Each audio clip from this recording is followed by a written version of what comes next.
Greetings, folks.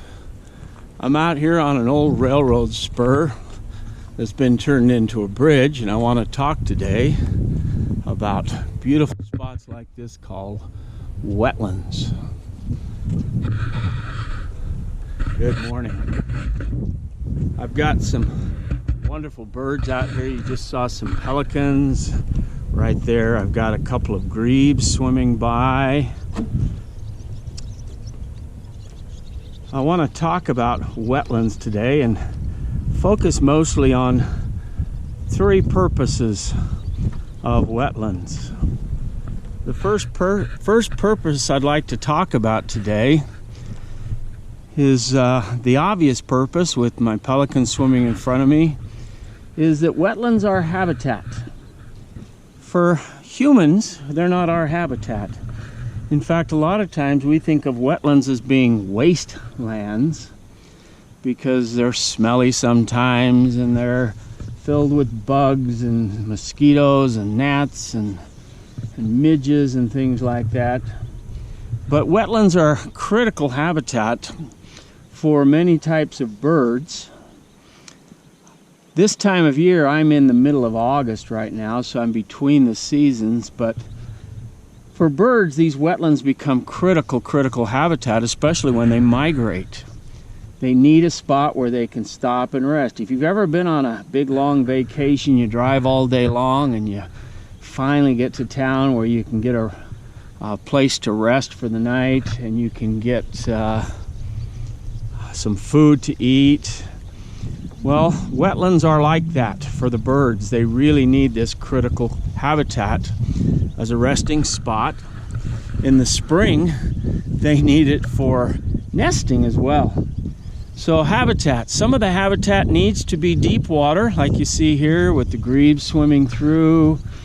I've got some different types of ducks off in the distance. I can't identify them this far away. I've got swallows swooping around me like crazy. Some of them need deep water, some of them need shallower water, some of them need mud flats. Some of these birds will nest over in the cattails. In fact, this area I'm in right now has some fantastic rookeries in the springtime. Right now, middle of August, the birds have hatched, of course, and most of them have fledged and moved on, but very soon we will get busy here again as the fall migration begins to kick into place. And these birds need this resting stop where they can rest. We're in Utah, which means we are the second driest state. Somebody's flying toward me right now. Hopefully we can get a video. Oh yeah, that's a drawing a blank on the name. As soon as I stop trying, I'll think of it. But these birds need to rest. Utah's the second driest state, as I was saying, and only Nevada gets less precipitation. So wetlands in a place like Utah become extra critical because forcing birds to move on from that wetland sometimes could cause them to lose the energy they need to even make their trip completely. A few years back, I was at a place that had a pond, man-made pond, that broke in the spring, and they just never bothered to repair it. Didn't have a need anymore. And I watched some geese fly and circle and circle and circle and circle, looking for their ancestral pond that they had used for generations, which was no longer around. And finally they flew on and probably found another pond, but still that one was gone. So critical habitat, whether you're migrating, whether you're here year-round. I'm not sure exactly what this is picking up, but swimming right toward us is a goose, and 1, 2, 3, 4, 5, 6 of its young swimming behind. The young are getting pretty big now, and they have to get big enough to migrate here in a few more weeks. And so they're swimming toward us right now. So habitat, critical habitat. The swallows that are circling around me here, they're very interesting because they're adaptable. This bridge, which is a man-made structure, of course, becomes habitat for them. You put in a bridge and they turn it into a habitat. But most of the birds around here, they can't do that. They cannot adapt to the loss of the habitat. So one of the very first things is habitat that is critical purpose for a wetland. These geese are swimming right in front of me. Hopefully you can see them. If you look at the mountains beyond, those are called the Wellsville Mountains. In a few months, hopefully, I'm a skier, so I'm really hoping, we get a lot of snow up in those mountains. 10 feet or more of snow in those mountains. Then spring comes and those snowpacks begin to melt, and if it warms up too quickly, they melt really fast and we get flooding in the valley because it's got to run down here into the wetlands. So wetlands act as a flood control mechanism, even though briefly.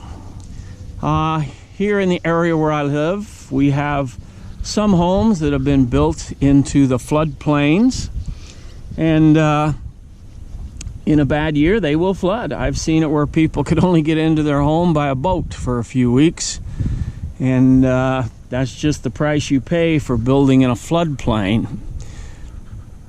In the United States, we didn't know any better. Early settlers and such started to drain wetlands to create farmland and useful land, and along the Mississippi, there are sections of the Mississippi where 80% of their original wetlands are drained, filled, and no longer there. And every year, there is flooding somewhere along the Mississippi River because the natural floodplains have been drained.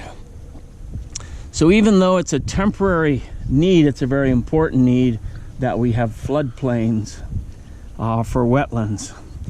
Now, if you look out from where we are right now, you may not really understand this, but one of the purposes of wetlands is it's a place where we can clean up the water, where the water can slow down and stand for a little bit. I'm going to try to show a picture just straight down off of this bridge.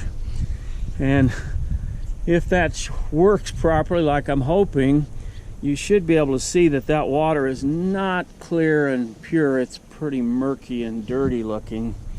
Well, wetlands are a place where water stops, warms up even, and allows nature to clean it up. As the water comes out of the mountains beyond us, it picks up debris, sediment, dirt, decaying matter, and the river can slowly turn from clear and beautiful to very, very dirty.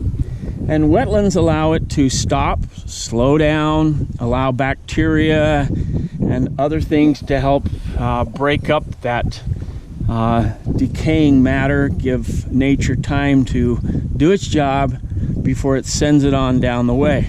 The more often it slows down, the longer it slows down, it gives nature a chance to really work on cleaning that up. So, reviewing here, 3 really important purposes of wetlands. They're critical habitats, sometimes year-round habitat, sometimes migratory temporary habitat.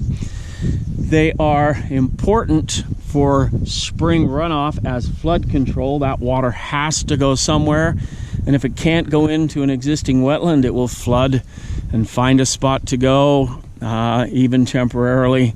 And then wetlands are always an important place where water slows down, is held, and allowed to clean in a natural way, and let the bacteria and nature clean the water on its journey.